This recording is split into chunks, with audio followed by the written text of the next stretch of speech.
Educação à distância, mudando realidades.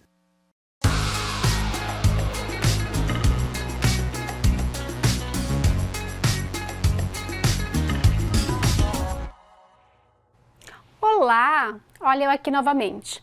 Dessa vez, para trabalhar a segunda aula, que ainda faz parte da primeira unidade.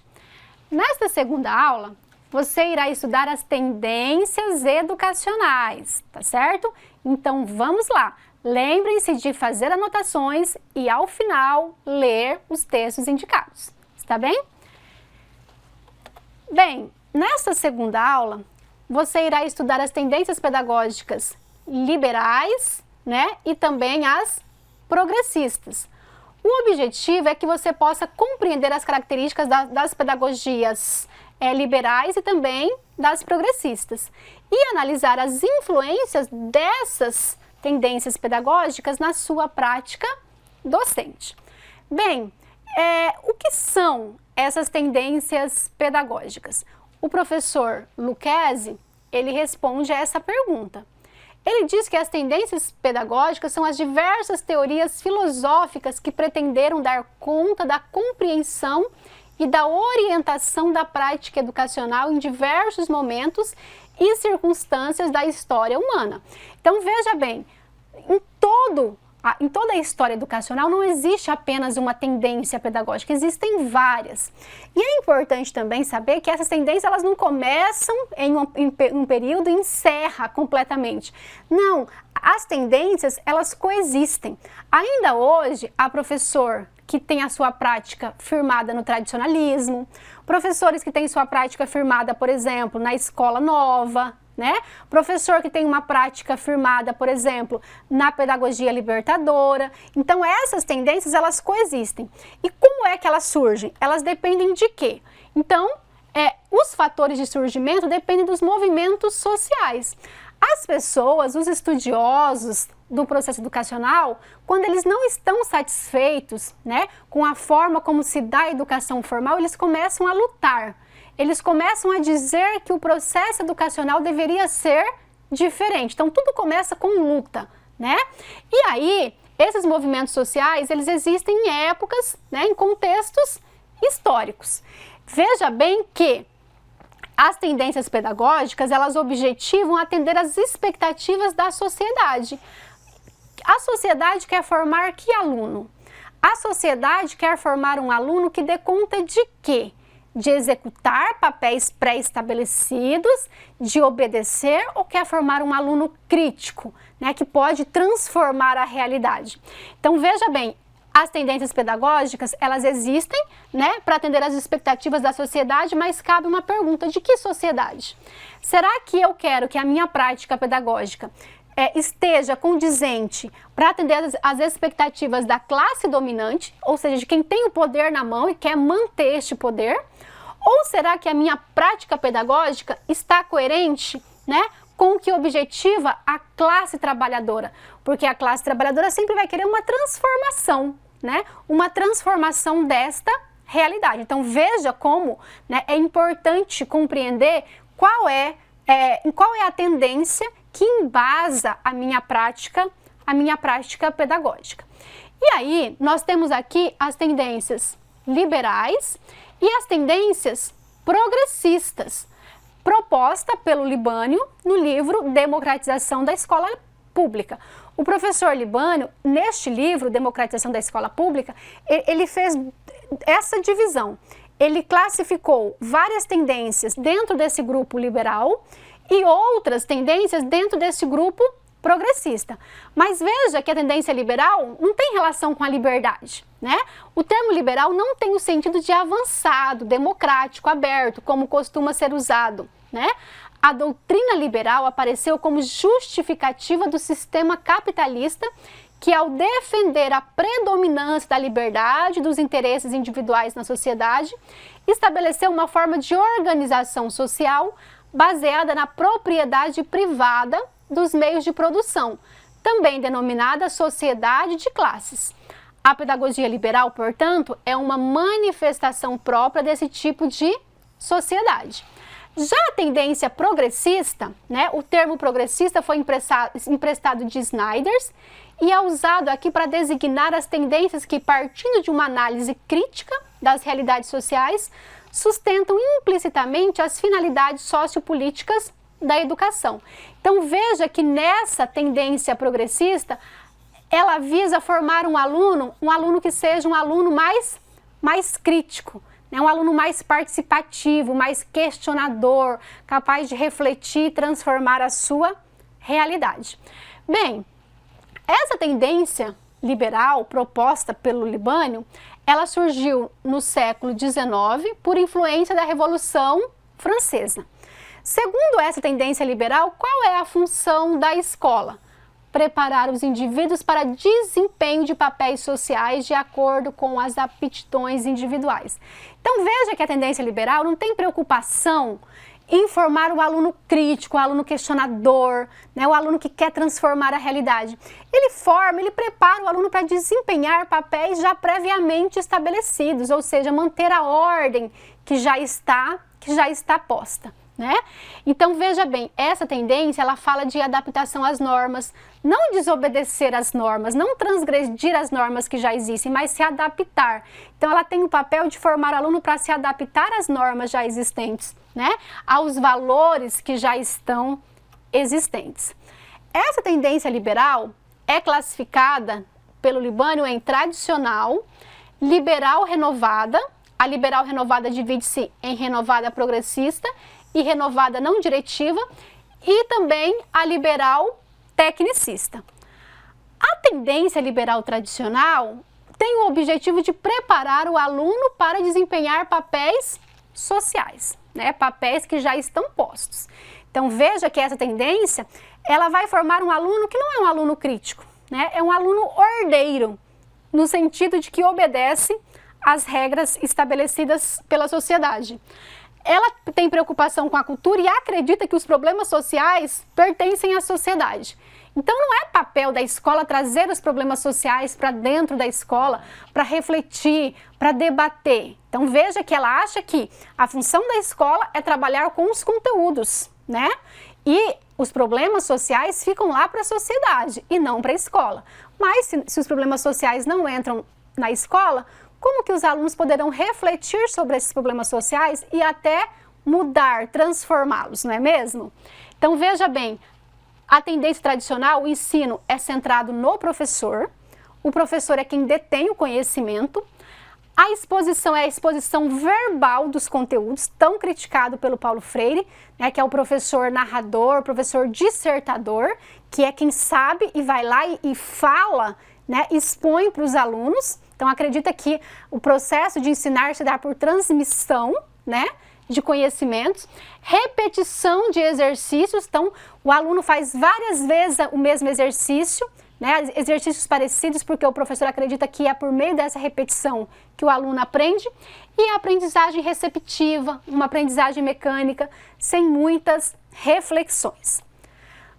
Nós também temos a tendência, né, liberal renovada progressista e a renovada não diretiva. Essa não diretiva também ficou conhecida como a escola nova, né, ou escola ativa, tá?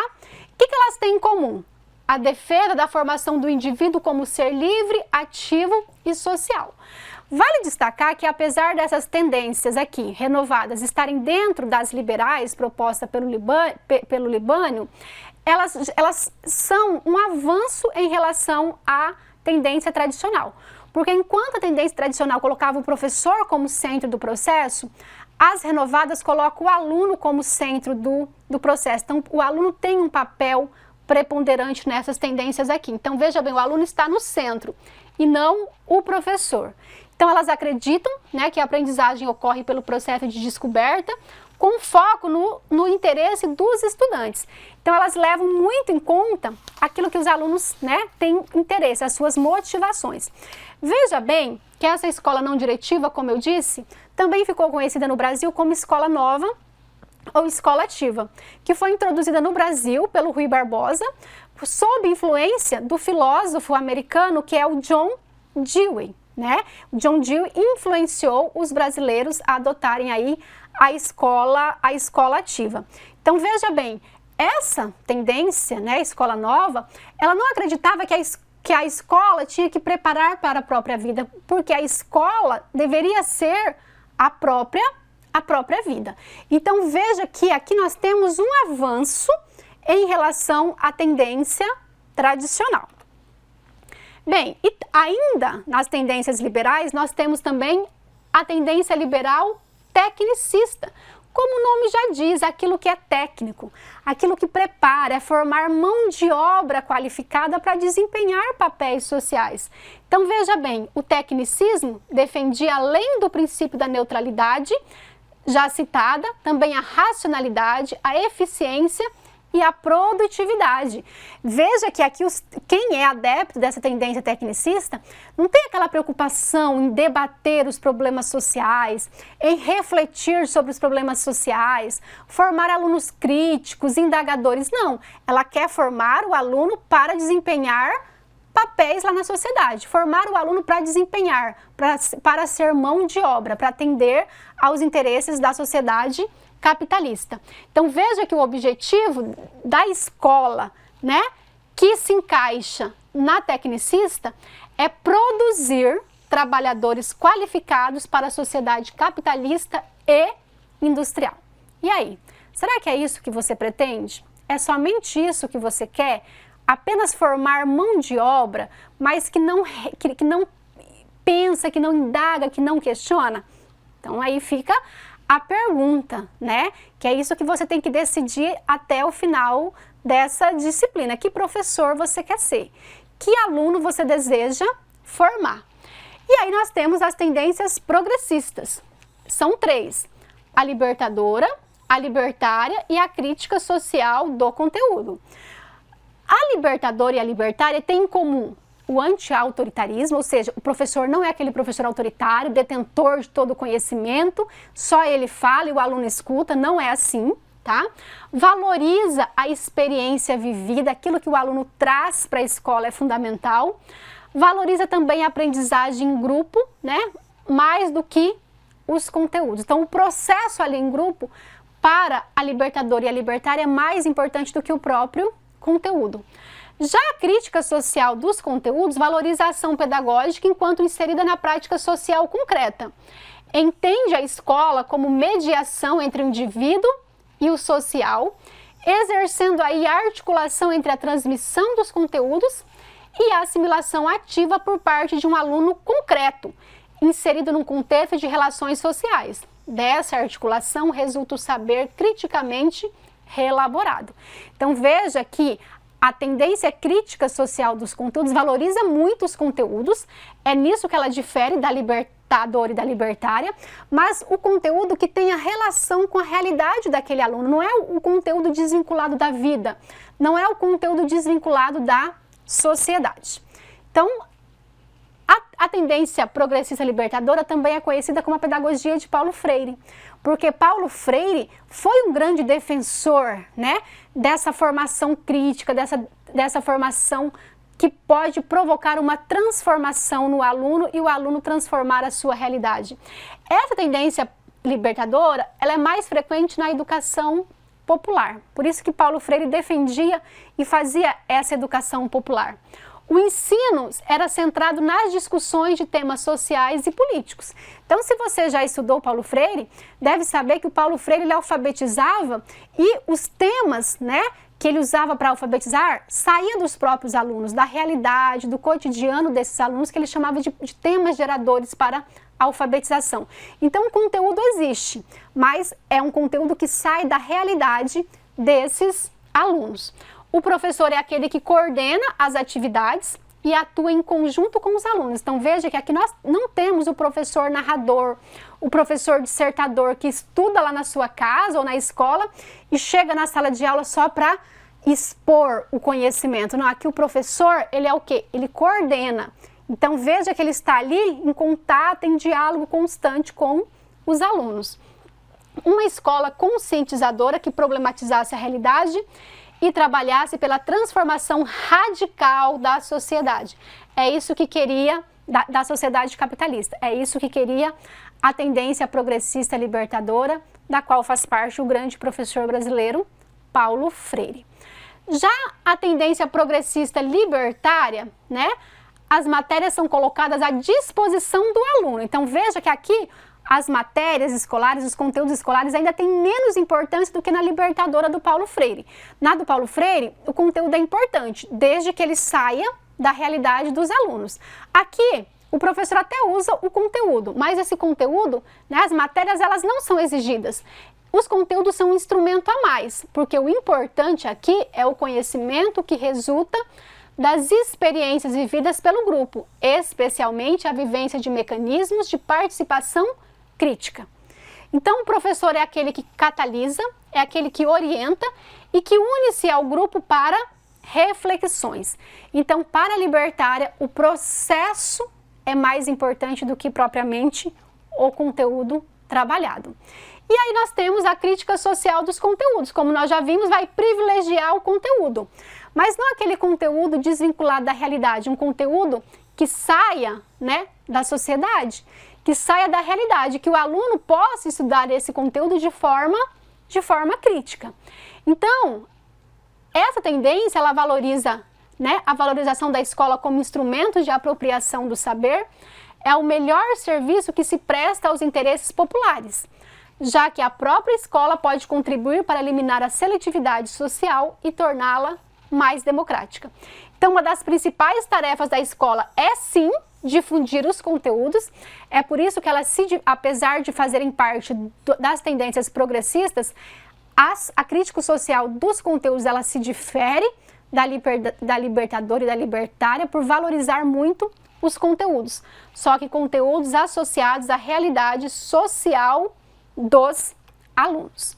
E aí, você estudando, você certamente deve ter pensado aí sobre os vários professores que passaram pela sua vida. Você acha que você teve professor mais tradicional, né? Professor, né, mais adepto aí à tendência libertadora, libertária, professor que valorizava, por exemplo, o ensino técnico. E aí? E você enquanto professor? O que você quer valorizar? Leiam os textos da unidade 1, participe da nossa aula síncrona que nós vamos discutir sobre isso. Essas foram algumas referências utilizadas. Vejo você na próxima aula. Até lá!